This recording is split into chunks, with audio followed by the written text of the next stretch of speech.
Hey guys, welcome back. It's Mike with K.I.S. Dog Training, and today we're going to tackle dog math. And what do I mean by dog math? Well, what I really mean is when you deal with math and you're dealing with dogs, and dogs are involved in the equation, math doesn't always equal out to 2 plus 2 equals 4. In some cases, people will use some of the topics we're going to talk about today as reasons to do something, and in some cases, like what I'm going to talk about today, I might try to convince you that the dog math says don't do it that way. So, if you're good and completely confused, just hang on, because we're going to talk more about dog math in just a little bit.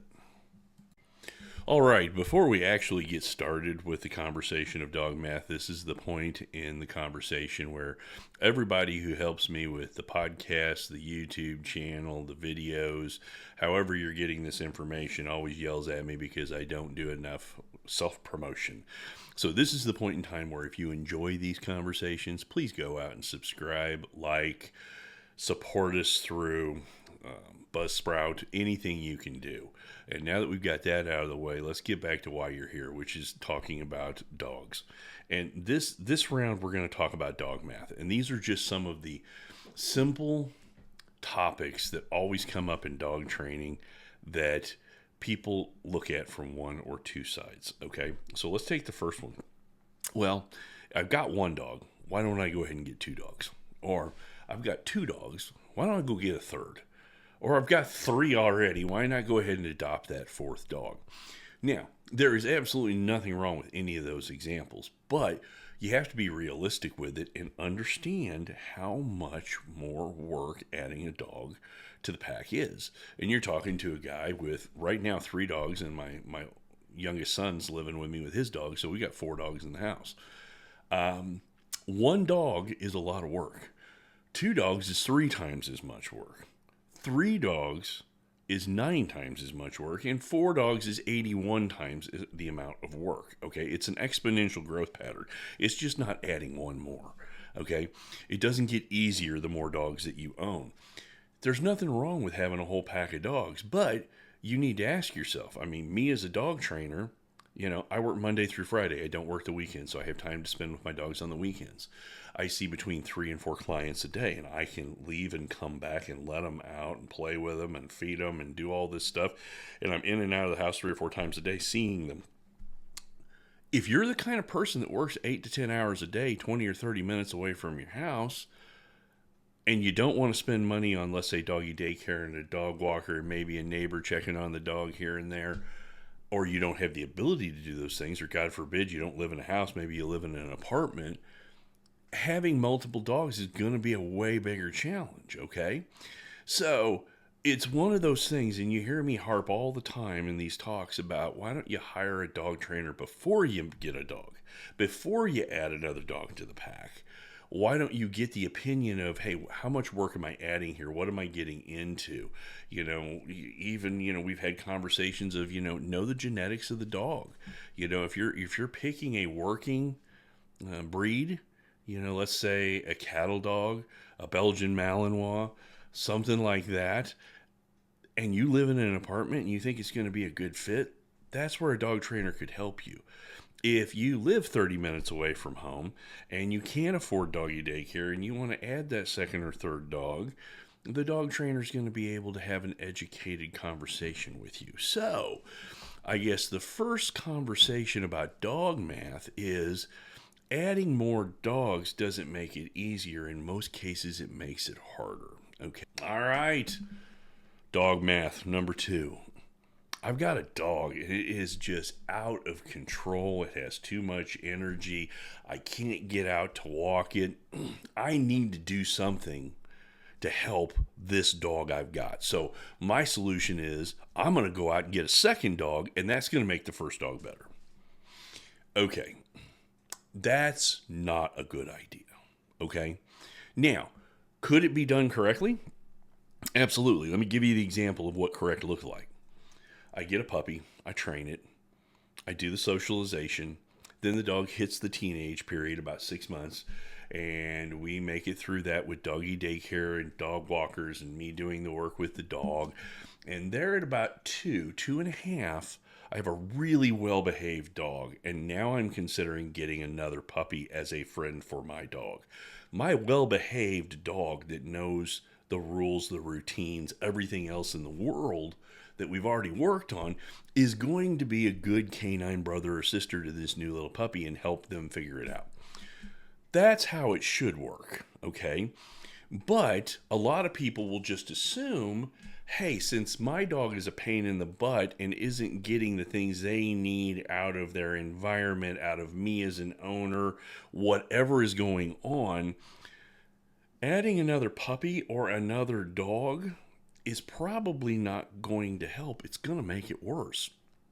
It's the old adage of you never want two kids in diapers at the same time.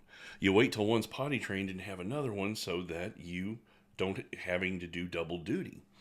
Think of if you've ever known identical twins, and we're going to talk about this a little bit later in another math equation, but if your dogs end up being bonded together versus bonded to you, who are they going to listen to? So again, we think by adding a dog to the equation, now, maybe not from the altruistic, I just want to bring in another shelter dog and I want to help the world, but my dog's a pain in the butt, he needs a friend, and that's going to fix everything. This is your second example of how dog math can sometimes bite you in the rear end. Okay, so now we move on to, let's say, the third example of dog math. Okay, the third example in dog math. We just kind of hinted at it a minute ago when I brought up the idea of identical twins. And this is something where when we buy a dog, either from a breeder or rescue it from a rescue or however you get the dog, there just happen to be two puppies. And we come up with the idea of, I'm just going to go ahead and take them both. Okay, I'm not going to get in a he said, she said over whether sibling syndrome is a thing or not. All I'm going to tell you is do me a favor. Pause this video right now and go Google sibling syndrome with puppies or dogs. And just read it and come back. Okay? What you're going to find is sibling syndrome is having two puppies at the same time. And they've already, been litter mates. They went through nursing or bottle feeding. They were at a foster's house together. And now you are going to take both of them home. You're already starting so far behind the 8 ball from a standpoint of that dog needing you more than they did vice versa. The dogs end up being bonded together more than they need humans. And then you got a separate little pack running around your house. It makes socialization harder. It makes training harder. In some cases, it makes all aspects of training more difficult. Have I, as a dog trainer, helped people who have brought two dogs in? Yeah, I have. But immediately what we do is we start the minute they're vaccinated, we start that doggy daycare routine where one of them's at daycare, one of them's at home, and you're working with that dog at home. Then you take that dog to doggy daycare the next day and work with the second dog. We have the crates in separate rooms. We have them maybe on different feeding schedules. We have them on different training schedules. Or we'll have one in the crate with a Kong working on just being in a crate while I'm working obedience over here with the other one. But I will tell you again, the idea of two is easier than one. This is just another example that I'm just going to go ahead and take two of them. And the problem is a lot of times people pick their favorite one and relinquish the other one back to the shelter. Or if they don't want to take it back to the shelter, they'll just put it on Facebook or TikTok or Instagram, and they'll find a person who will take the dog. And that's not fair because then that one dog is behind the 8 ball. So we've talked about dog math, and a lot of these examples of dog math are simply we think by taking more it makes it easier. Just remember, more is more. It's going to require more mental bandwidth, more financial. Whoops, I just went into dog math number 4. Okay, so just remember, more requires more. But now, let's talk about the fourth example of dog math. See, I keep ruining all of the next topics because you can see how all these things are interchanged. But dog math number 4 is really, well, I'm already paying for one dog. Adding another dog won't make it that much more. I already got a bag of food. I'll just feed them both. It won't be that much more expensive. Oh, Lord almighty. Yes, it is. Okay, you get 2 dogs, or 3, or 4, whatever number we're dealing with. It's double the number of vet visits, vaccination visits, grooming visits. It is going to be twice the amount of daycare, twice the amount of dog walker, twice the amount of work. I got to be able to walk them, potty train them, obedience train them, socialize them. And if you're trying to socialize them both at the same time and you're out in public working, the dogs are paying more attention to each other than they are to what they're trying to learn. So in other words, we have to take one out for a socialization visit, take it home, take out the other one for socialization visit, and so on and so forth. We always think, and you know, as I'm harping about all these things in dog training, everybody needs to realize they all come from a good place. We're trying to adopt more dogs. We're trying to rescue more dogs. We're trying to, help a breeder out who's got the last 2 puppies. I've heard them all. And I don't argue that we're trying to come from a good spot, but over 15 years, I've seen so many dogs return because people got out over their skis or got in too deep a water and did not know what they were getting into, and they just weren't prepared. They're not ready. So, the one aspect of dog math that I would say is valid is before you get a dog, do the math, pay a trainer first. Talk about what you want, what kind of dog, how big, what working class. Is it a working dog, a sporting dog, a lap dog, a guard dog? Is it a complete and total genetic hodgepodge, Heinz 57? Talk to the trainer about how long potty training normally lasts. How long is the socialization period? How quickly do I have to get all of these things done? If you go to my website and look, I've got a puppy socialization checklist. It's 163 items that I tell people I want repeated twice before the dog's 20 weeks old. And the problem is, right around 20 to 30 weeks, we flip from being that cute, adorable puppy. Now we are a teenager. And we're going to stay in that teenage phase from about 6 months to about 2 years, maybe a little longer, maybe a little less.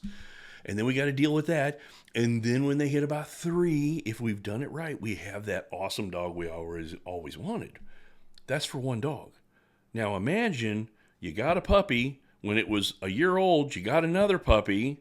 And when that one was about 2 years old, now we brought in a third puppy. And now we got 3 dogs who are not trained because we weren't ready. The dog math did not add up.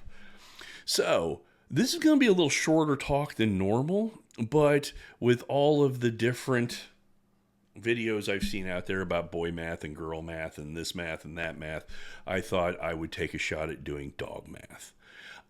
Hopefully this strikes a chord with some people and you're thinking, well, I want you to cover this conversation. If you want me to do something more in tail, just email us, find us through social media, reply to the podcast or the YouTube video. There's easy ways to get hold of us. You can even get hold of us via the phone, 913-269-7595. We're located in the Kansas City metro area. And let's go ahead and let's rethink our version of dog math and make sure that we're setting ourselves up for success, not failure. And I'll leave you with one last, I guess it could be considered dog math. There's 2 ways to do dog training. You can take 2 steps forward and 3 steps back and get stuck in the mud and never make any progress. Or you can learn to take 3 steps forward and 2 steps back and constantly be creeping in the right direction. And what you find is that's the way to train a dog. Okay, it's Mike with K.I.S. Dog Training. I appreciate you listening to me rant a little bit. And come back next time, we'll talk more dog.